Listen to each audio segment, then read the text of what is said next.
نزیکەی ساڵێکە خورماڵ بڕیاری بە قەزابوونی دەرچووە، بەڵام تا ئێستا قایمقامی بۆ دانەنراوە و ڕێکارە یاسایەکانی ڕاگیراوە. پەیام زانیوێتی وەکارەکەش بۆ ململانەی نێوانێکێتی و پارتی دەگەڕێتەوە کە نەتوانراوە هیچ کەسێک بۆ پۆستی قایمقام دیاری بکەن.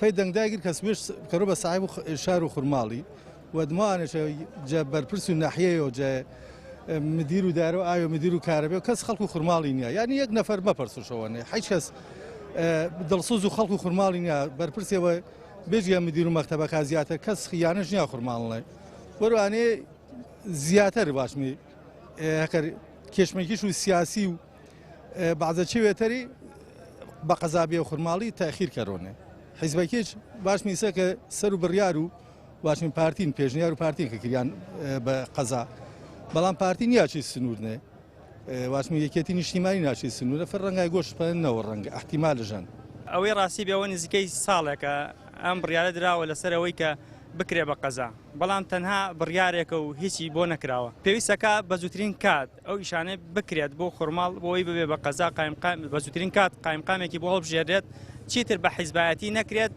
نەبێتە ململانەی ئەوەی لە نێوان حیزبەکانە. تەنها بۆ ڕێکوتنی سیاسی ئەتر ئایا بینی حیزبەکان خۆیانە ئێمە وەکو دانیشتوانی خورماڵ وەکو ڕێکخراوەکان مشکلەمان نابێ لە هەر حیزبێک بێ، یەکێتی بێ یا پارتی بێ یا هەر کەسێکی تر.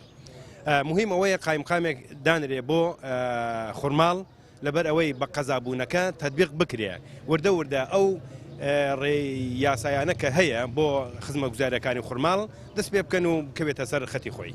بەرپرسانی ئەنجومەنی ئەورامانی کۆمەڵی دادگەری دەڵێن پێویستە خورماڵ نەبێتە قوربانی ململانەی حیزبی و هەرچی زواخەونی خورماڵیەکان بە تەواوکردنی ڕێکارەکانی بە قەزابوونی شارەکەیان بهێنرێتە دی.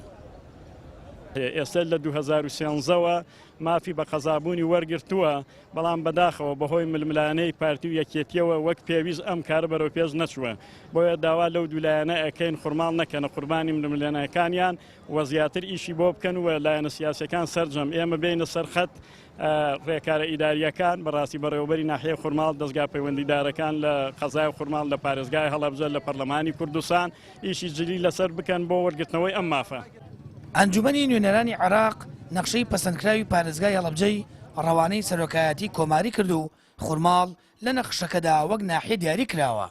ئەوەش بۆتە جێگەی نیگەرانی دانیشتوانی خورماڵ.